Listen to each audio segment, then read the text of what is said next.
لله نحمده ونستعينه ونستهديه ونستغفره ونعوذ بالله من شرور أنفسنا ومن سيئات أعمالنا.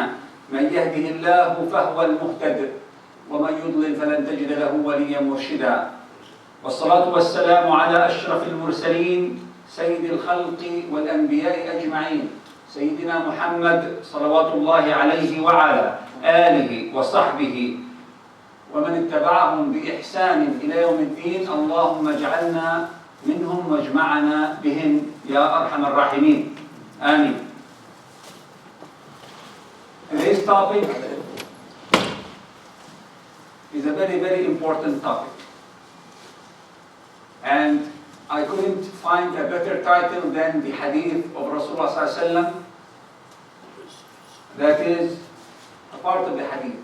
كلكم راع وكلكم مسؤول عن رعيته. All of you are the shepherd that takes care of the sheep, the leader that takes care of his people, and all of you will be questioned. Not only about your own deeds, your own actions, your own intentions, your own influence, but you will be questions about those that Allah Azza wa Jal have made you responsible for. It's a very dangerous area. We all know that Allah Azza wa Jal will question us for our own deeds and intention individually. يوم يفر المرء من أخيه وأمه وأبيه وصاحبته وبنيه لكل امرئ منهم يومئذ شأن يغنيه. It's true. All of us, يوم القيامة, will be looking after our own escape from hell, our own benefit. If your own son will come يوم القيامة and ask you for one hasana, you're not going to give him any hasana. You're going to say, nafsi, nafsi. I care today about myself and myself only. I want to be saved. That is true. But part of your responsibility in dunya is to look after those whom Allah Azza wa Jal made you responsible for, whom are your family and children. And today's khutbah is about the children. And the reason why I chose this topic, maybe some of you have attended a couple of my khutbahs recently. I chose it because it's our day-to-day need. If the khutbah is talking about something that we don't need on a daily basis, that is not the best of, khutbah. للأسف, sadly, in this masjid and in all the masajid, we receive 24/7 complaints about children, about our kids, especially in the teenage. They don't listen to us. They have double personality in the house. They do something outside, they do something else. They are away from their deen. They raise their voices against their moms and dads. They question everything that we believe in, and the list goes on and on and on. And it's very hard to solve such challenge, especially when it is advanced. Because solving this challenge with children and the gap between generations, especially in Canada and in the Western society where most of us are immigrant, solving it comes by preventing it from the beginning, by calculating and understanding your responsibility from the day of marriage. 2 weeks ago I spoke about marriage, and I said that marriage is, first thing to know about marriage is that marriage is ibadah. Part of your ibadah is marriage. You're not only married because your desire, you want to answer your needs, physical needs. You're not only married because you want to bring children. These are valid reasons. But first and foremost, you're married because Allah and Muhammad sallallahu alaihi wasallam, they told you to get married, and it's part of the sunnah. And those who will reject marriage, they're rejecting the sunnah of Muhammad sallallahu alaihi wasallam, or part of that sunnah. So to continue that journey from marriage, next week I spoke about, and those khutab are available online, about the problems between wife and husband, and we receive so many complaints. And I talk a lot about those, and I advise you to follow up Facebook and YouTube on the Khutb of Dr. Amjad, especially, to understand how to prevent and then solve the issues at home. Today it's about our children. And from all the readings, alhamdulillah Rabbil Alameen, and the lectures and the interaction with those dua and those people who are specialized in the tarbiyah, in the upbringing of our children, I will summarize the khutbah in 3 main things. So your child, when he becomes a teenager, you will not face the difficulties that most of us faces nowadays. And that doesn't mean if your child is already a teenager or a grown-up kid that there is no hope. There is always hope. Allah will always help you as long as you put Allah in your heart and you use the tools that Allah Azza wa Jal have given you in the Quran and Sunnah. You never give up until the last day of your life, because قِفُوهُمْ إِنَّهُمْ مَسْئُولُونَ. Make them stand between the hands of Allah Azza wa Jal, and they will be questioned. Whoever Allah gave him or her a responsibility towards others, the more the responsibility it is, the more they will be questioned. So if you decided, dear brother and sister, to become a father or a mother, that comes with a big time responsibility. And you will be questioned, you will be judged according to what you have done with your responsibility. And Allah didn't leave this alone, He gave you the tools. Now I'm not going to talk about what Muhammad ﷺ taught us, the hadith, the ayat, it's mashallah overwhelming. I'm just going to use the simple layman language that we will relate to in actual life. All of us know that the best way to teach someone something is by being the idol, the good example for that someone. We all know that many of us, many of our children would copy and imitate certain people in their life, a famous football or soccer player, a famous billah, singer or an actor, a famous politician.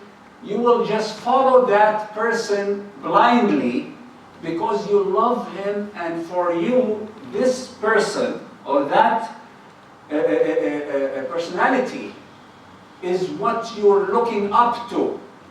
Qudwa, we name it in Arabic. He is your qudwa, and of course, the real qudwa in our life should be Muhammad sallallahu alaihi wasallam. But so if I am a qudwa for my children, I don't have to worry too much about teaching them. My actions and my lifestyle is a walking qudwa. And let's face a very sad statistics to understand the problem. I've done several times a question, I gave questions several times to younger children. Who do you look up to? Who is your idol? Who is your qudwa? And let's say 10 children at a time, not one of them, especially I'm talking about teenagers, not one of them mentioned his dad or his mom, her dad or her mom. When we were kids, subhanallah, most of us, those who are in my generation, we look up to our fathers and mothers so much. And we want to be like them. I want to be big like my dad. I want to drive a car like my father. I want to be a successful businessman or a teacher or a doctor like my father. My father has a lot of influence on us. And we look up to them, although they used to sometimes be tough on us. But what happened? Why a lot of teenagers, a lot of children, they are not taking their moms and dads as their idols, as their qudwa, as their something I look up to, I want to imitate and follow. For many reasons. So now just imagine if you are the qudwa of your children, if you are the good example of your children, You don't have to talk. Like they say, your actions are louder than your voice. Your actions will talk. They see you doing salah, don't say, Salah, Muhammad, come Salah, Ali, Fatima. They keep on looking around for one. You don't have to do that. They see you going in wudu, automatically they follow you. But that if, only if, they see you as a good example. Why many of our kids don't see us as a good example? We go back 2 steps. So we're learning today 3 steps.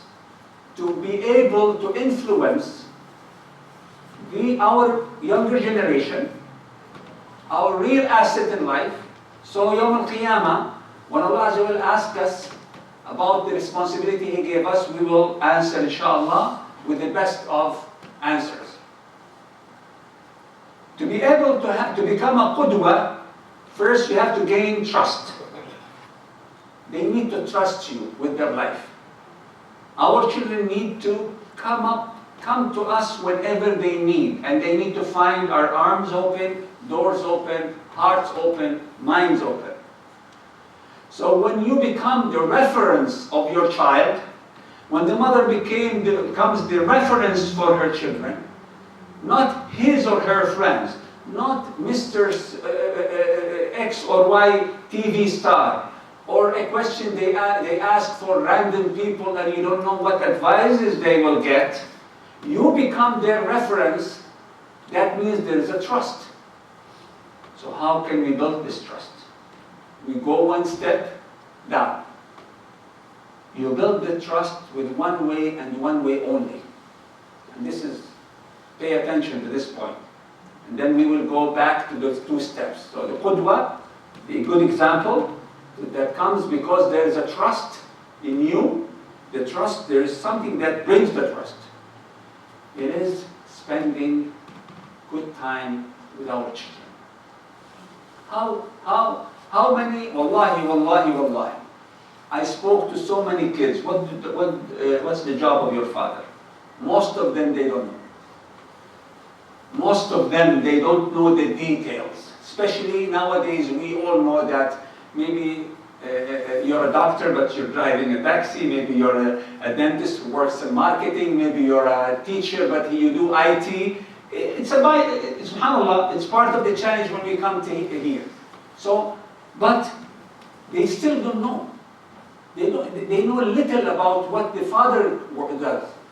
And they can maybe sales, maybe. I do ask them on a daily basis. So what does that tell us? The father, they don't spend time with their children. They don't talk about their life to their children. And if you tell the children nowadays, okay, do you know anything about the childhood of your father? Do you know the names of your aunt and uncles, especially if they are back home? La hawla wa la quwwata illa billah. This is a hard one. This is a hard one. If my own children, they don't know the names of my own brothers and sisters, and they do not communicate, la hawla wa la quwwata illa billah. How can I, in the word, how will I come later and say why they're not listening to me? Because you're not there.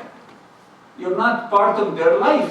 They will listen to anybody who steps in and takes some of their time, some of their attention, and interact with them when they need it.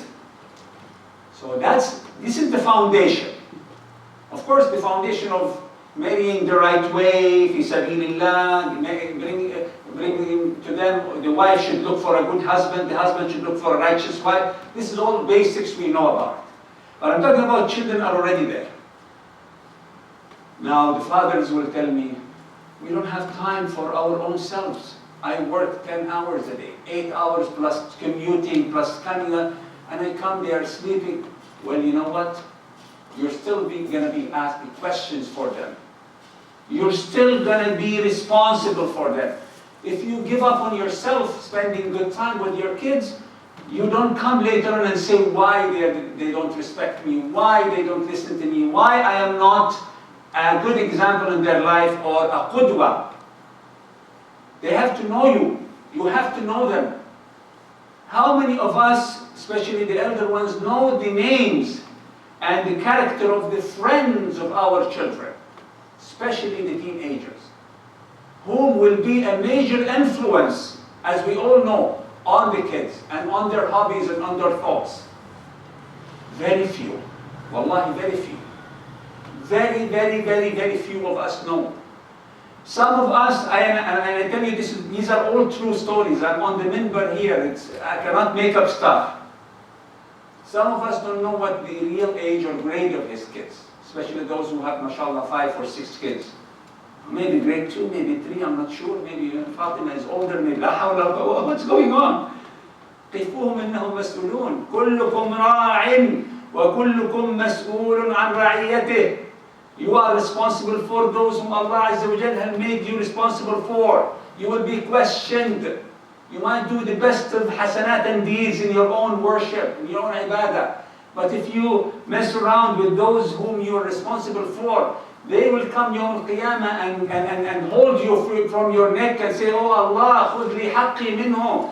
He is the one who did not do his job with me. What can I do? I was raised in this family. My father, my mother didn't teach me the proper deen, the proper character. So number 1, spend good time. It doesn't have to be a lot of time. It has to be quality time. In a week, in a day, we have 24 hours. Your job is 8, 9 hours. You sleep 7, 8 hours. There is a lot of time. I know some people that they choose jobs with less pay because the workplace is close to home. So they will have energy left for the family, especially in this country. In this country, you are raising your kids alone. The society works in a different way. You teach them one principle, they go outside, they find the whole world is teaching them the opposite. So who is going to win? Of course, the outside, if you neglect your role, the outside of the house will win over you. They will absorb the minds of your kids. And they're more smart than you. They have more facility, they have more resources than you. So what to do? First, dua. وَمَا تَوْفِيقِ إِلَّا بِاللَّهِ اللَّهُمَّ رَبِّ لِي أَوْلَادِي. Oh Allah, raise my kids, help me raising my kids. Second, spend time with them. Positive time. Many fathers, I spend a lot of time with the kids. I said, good. What do you do in that time? Do, don't. And then don't, do. Did you do your homework? Did you do salah? Why you did raise your voice at your mom? Why you didn't clean your house? Why your room? Why you didn't break your... It's always do or don't. Dear fathers and mothers, and I talk to myself as well, as a father of 6. Quality good time that will make your children very much attached to you is a time outside or beside do and don't. That's not the quality time I'm talking about. The time where you're going to do both do the same hobby. Go kayaking together, biking together, swimming together, playing soccer together, to the park together, to drink coffee, tea or juice together, to play cards together, to watch something nice on TV together. Spend time that is not, it's beside do and don't. You still have to say do and don't, but beside that, they need you to be there for good time, for fun. Why do they like their friends more than their moms and dads? Because in their friends and their classmates never tell them do or don't. They just let them do whatever they want. So we need to do a bit of that as well. This is the basics, it's very important. If I am a child and I spend good quality time with my parents without being lectured all the time, because anything we tell them, that's a lecture. Their ears are, okay, when is he gonna stop, okay? And watching, you know, and we parents are going on, and you think we did our, no. Besides lecture, good time. Come on, let's go out, let's walk, let's play. Check him, he plays games, play games with him or her. If I'm a child and my father play games with me, play soccer with me, swim with me, even once a week, go out with me to the restaurant or to my favorite place, jump on trampoline with me in Sky Zone or whatever here and there. go do the whatever laser tag or why not? If I'm his, that means he get closer. My dad will get closer to me. The first problem I will face in my life, because I see him in my face, after we finish playing games, going back home, oh Dad, I want to consult you with something. Yesterday, me and my friend, we had some argument, and he was trying to tell me that there is no God, and I was trying to tell him there is God, and we had an argument, and I felt that I need more information, subhanAllah. So now there is time to discuss his own challenges and issues. But if I am not there for my son, where will my son get the information? He will not search for shuyukh and for islamnet.com or islamway.com, and no. He will just do his best, and then he might fail, and then next time he will not discuss his deen with anyone. And that will affect his aqidah by time, when you feel weak. If one of the parents, I know his own son trusts the father so much that he told him, I believe he was grade 8, he told his father about a girl in the class trying to approach that boy, Muslim boy, and trying to ask him for a date. And I was happy with the father. I said, mashallah, your son talks with you about those sensitive issues? He said, yes. I said, how did you reach for him to trust you? He said, because I treat him like a man since he was young. I take him out with me, I play with him. So this is the solution, brothers and sisters. Spend quality time beside do and don't. That will build trust. So I trust you, and the trust means even if my son or my daughter comes and tell me they did the worst thing in life, they took astaghfirullah, weed or they lied here or there, they stole something. If they trusted me, they told me, I should not punish them. I should thank them. I should hug them and squeeze them and tell them, don't worry, it's okay. There is a solution. Let's work this together. Don't worry. I'm beside you. Since you have opened your heart for me, I'll accept you. SubhanAllah. Imagine the great relationship will be if my son will turn to me in every problem they have. The daughter as well. The mother and father work together. And never mention this against them one day. Support them. Said, don't worry. When I was your age, I used to do this as well. Give him some real stories. I used to do this, and then we go through this. But alhamdulillah, that you knew your mistake. Let's work. How can we avoid it for next time? So now, after spending good time, you gain trust. The third and last point will be you become qudwa. You become someone who your son will look up to you. You are a good example of his life. He will talk about you in front of his friends. And I know, wallahi, people like that, few, but I know that many friends come home and talk to, and they tell the father, I wish my dad is like you. The way you treat your children, I wish my own father treats us the way you treat. Wallahi, that happened, and I know these people, literally. Such a big pride. Two families that I know lives close to each other. Both fathers, they traveled for business. One of the fathers, when he traveled, the kids and the wife, they party. Alhamdulillah, he traveled. Because he was always yelling, always nervous, always tough. No. Before they finish what no. We want to, no. The other father, when he travels, they cry, and when he comes back, they party. Because he lives with them, he jokes with them, he has a lot of fun time with them. So they want him in more. I know them personally. So brothers and sisters, the khutbah is done. And we want to remember these 3 steps. Number 1, spending good quality time. Good quality time. That has a lot of joy and fun. Number 2, gain their trust. Let them try you. Tell him, try me. Tell me something that you think I'm going to, explode in your face, and I won't. Gain their trust. Number 3, you become automatically the qudwa, the person whom they look up to and they refer to. They run away from the whole world in between your arms and his mom's arms, and you are what they want to be when they grow.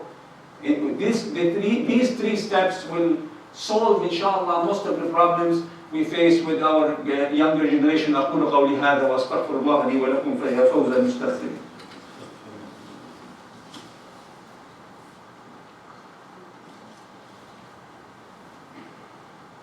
بسم الله الرحمن الرحيم والصلاة والسلام على أشرف المرسلين سيدنا محمد وعلى آله وصحبه ومن تبعه بإحسان إلى يوم الدين. اللهم علمنا ما ينفعنا وانفعنا بما علمتنا وزدنا علما يا أرحم الراحمين. We go back to the title of today's khutbah. كلكم راع وكلكم مسؤول عن رعيته. We are all responsible from the time that Allah Azza wa Jal has given us the opportunity to become fathers or mothers. That opportunity comes with a lot of joy, a lot of pride, a lot of honor, but it comes with a lot of responsibility. And prepare for the day you will be asked, what did you do with the responsibility, with the amana that Allah Azza wa Jal have made you responsible for? We all know if our children had malnutrition since they were kids, they were not fed enough vitamins and fruits and vegetables, they grew up on junk food and all those garbage snacks, you will feel bad that I did not nourish their bodies with the best of food, the best of vitamins. We all try our best by default, bringing home the best of food for them. But what about what we put in their minds and souls, in their belief system, in their attitude? When I go to some houses and I see the father is serving the coffee for the guest and the son, mashallah, is sitting with their leg over one another, I feel sorry. It's not the son's fault. Of course, son have some fault, but mainly the father did not teach the son that you need to be an adult. When there are guests, you will be the one to serve the coffee or tea. You can't put your two legs over one another in front of the faces of your guests, but we see this nowadays. Today, the third and fourth khutbah, Dr. Amjad Qorsha cried a lot, especially in the first khutbah. And the third khutbah, I mean his first khutbah. Third khutbah, fourth khutbah, and he was talking about birr al-walidain. I wish I have time to tell you things what he said. Now, we spoke today about our role as fathers and mothers towards our children, but please go back home and listen to the khutbah with your family of Dr. Amjad Qorsha, which is registered already today, and it's already online on Facebook of Dr. Amjad Qorsha, and I think Dar Foundation would have it as well. It talks about what the children have to do towards their father and mother, and how much responsibility that brings. And we adults have, some of us have fathers and mothers are still alive, or even if they have died, it's a lot of responsibility. Listen to that as well. This is every day in this masjid and other masajid. We come listen to complaints inside the families. So we're trying by those short speeches, short khutbah, to try to benefit one another. And that doesn't mean that we are angels. All of us, we have problems at home, but we make dua for one another, and we hope that Allah will do istijabah. 3 steps: good time with the family, with the kids, trust, and then you become the idol, you become the good example. And when you become the good example, you talk less, your actions will take care of everything. اللهم اهدنا فيمن هديت وعافنا فيمن عافيت وتولنا فيمن توليت وبارك لنا اللهم فيما أعطيت. اللهم اصرف عنا عذابك، اللهم اصرف عنا عذابك، اللهم أعنا على تربية أبنائنا، اللهم أعنا على تربية أنفسنا، اللهم ارزقنا الصدق في القول والمقال يا أرحم الراحمين، اللهم ارزقنا توبة خالصة يا أرحم الراحمين، اللهم ارزقنا صحبة نبيك صلى الله عليه وسلم في الفردوس الأعلى من غير سابقة عذاب، اللهم اجعلنا من الفائزين، اللهم اجعلنا من الهاديين المهديين يا أرحم الراحمين. إن الله وملائكته يصلون على النبي يا أيها الذين آمنوا صلوا عليه وسلموا تسليما وأنت يا